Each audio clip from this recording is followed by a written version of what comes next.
Black Widow. So Black Widow is the first instalment in Phase 4 of the Marvel Cinematic Universe, and we have already had 3 TV shows before this film was released, which of course was WandaVision, The Falcon and the Winter Soldier, and Loki. Now it's a strange one because the film was originally meant to have been released in April 2020, and here we are in summer 2021, and as a result it's been released simultaneously on both Disney Plus and in the cinema. And I'm not going to talk into too much detail about the whole lawsuit with Scarlett Johansson, what's right, what's wrong in that situation. That might be for another video, but in the meantime I'm going to be talking about my overall verdict of Black Widow in general. Now, as we know, the film is based on the Avengers character Black Widow, aka Natasha Romanoff, and she was one of the 6 original Avengers. In fact, she was the first female among the group, and in a way, when you think about the other characters who were introduced at the same time as she was, they all got their own movie. Although you could argue with Hulk that he had his own film, but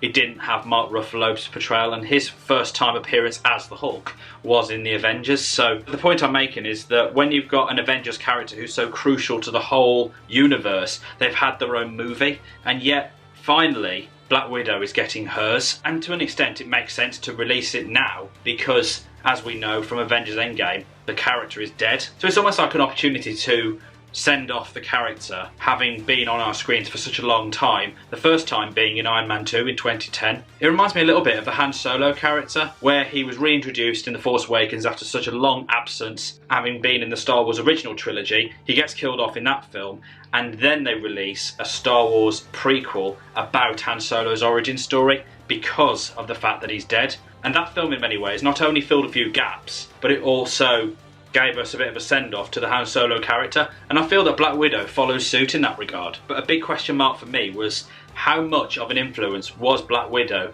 going to be in terms of the future of the Marvel Cinematic Universe? Why now? Why couldn't they have done this before? What is it about the plot now that's going to influence what's going to happen next? So Black Widow is set during a very specific time, which is after the Avengers collapsed in Captain America Civil War. Romanoff is on the run, and while in this position she gets herself involved in a deal with a dangerous scheme that unravels her own past. As I've highlighted just there, Black Widow is set during a very particular time period, and it's interesting because we're going back to Phase 3 to move forward with Phase 4, and overall a lot of the production and narrative aspects of this film worked, particularly the use of action sequences, which I'll probably go as far as say it's among the best, at least in terms of that, in the entire Marvel Cinematic Universe. It was intense, it was dramatic, and it was realistic as well, because a lot of the time we find that with superhero action films we do have a lot of magic because of sorcery, because of technology, but here it's more about their physical capabilities. So I think in terms of the action sequences, it definitely did capture the intensity and the drama of what we were seeing, and it was just fun and entertaining to watch. And the film was directed by a lady called Kate Shortland, who I hadn't even heard of until this film came out, but I have heard of some of her films. I think one was called Law, and the other one was called Somersault. I've not seen either of them, but I know of her work, and I thought she did a very, very good job in directing this film. I think among the biggest issues that frustrated me while watching this film was the narrative structure. The first half of it was absolutely fantastic. It really introduced the Black Widow character, her backstory, and everything else surrounding that. But I thought from a certain point in the film, I'm not going to say what that point is, until the end of it, it just felt like it was a bit too stretched and quite rushed, if I'm honest.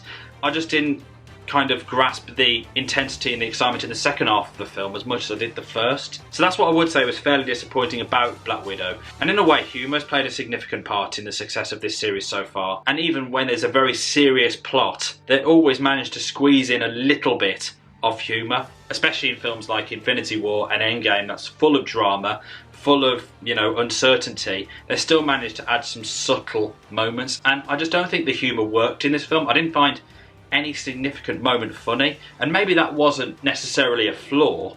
Maybe it's just the kind of film that it's meant to be, because it's more about understanding her as an individual and getting through the traumas that she went through and the emotions about that. I think she's quite a very serious character, and maybe that's just because of the film itself. Maybe it wasn't meant to be funny, maybe it wasn't meant to be humorous. It was just meant to entertain and be a good action film and fill a few gaps leading into the events of Avengers Infinity War and other ones around that time period. Now onto the performances. Scarlett Johansson as Black Widow. I've always admired Scarlett Johansson as an actress anyway. I think she's incredible. I've always loved her performance as Natasha Romanoff in this series because she really kind of reverses gender stereotypes. And it's interesting because it is Scarlett Johansson, an actress who is pretty much almost like a sex symbol in Hollywood today, and yet her character is almost like a complete role reversal, where she is an action hero, where she does beat up men, where she is violent, where she is traumatized by a lot of things that have happened in her life, as we've seen in Black Widow. I think she really does enhance the drama and reverse that kind of stereotypical image that a lot of people have of women, particularly in superhero stories. When we were first introduced to Natasha, we knew a little bit about her past, not the full details of what we saw in this film, but we knew some subtle hints that indicated that she went through a very traumatic past before she became an Avenger. And it's a coincidence actually, because it's the second prequel in the MCU, and both of those films happen to have two female leading characters. Of course, the previous one being Captain Marvel, played by Brie Larson. So I don't think there's a coincidence there in terms of backstories and both of them involving female leading characters. But on the subject of other female characters in this film, Florence Pugh, absolutely fantastic. Honestly, I'd probably go as far as say it was one of not just her best performances, but I think one of the best female performances I've probably ever seen in a superhero film, because as much as we're used to Scarlett Johansson as Black Widow / Natasha Romanoff, I felt Pugh overshadowed her.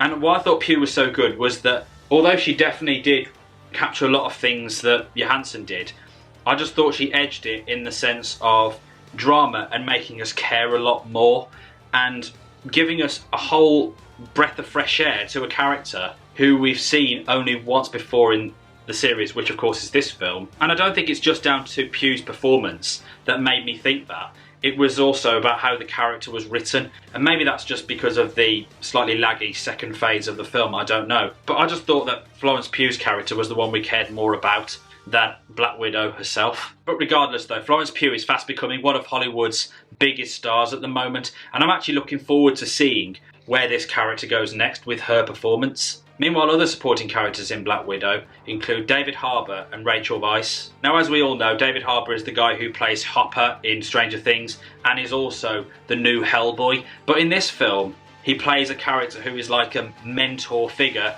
to Black Widow. There's usually at least one male figure in every origin story in the MCU, whether they turn bad or not. Such as Jude Law in Captain Marvel, Jeff Bridges in Iron Man, Anthony Hopkins in Thor, Michael Douglas in Ant-Man, and amongst others. Where he had a bit of a warped personality and sense of humour, but he was also a good person, and I thought David Harbour really captured that very well. Whereas with Rachel Weisz, I wasn't really sure about her character. I just didn't really care enough, as much as I like her as an actress, and she's absolutely brilliant, and I like pretty much everything that she's ever done in her entire career. I just didn't really connect with her character. Maybe it was because it was lack of screen time, maybe it was lack of development, I'm not sure. Either way, I just didn't really gel with that particular character and that connection that she had with the other ones. So Black Widow was good, it was fun, it was entertaining, but the biggest question mark for me still, was it relevant now? Couldn't they have released this way back when we were first introduced to the character in 2010? Would it have worked then, or would it have just made sense to have done it now and set it at that particular time, just after Captain America Civil War?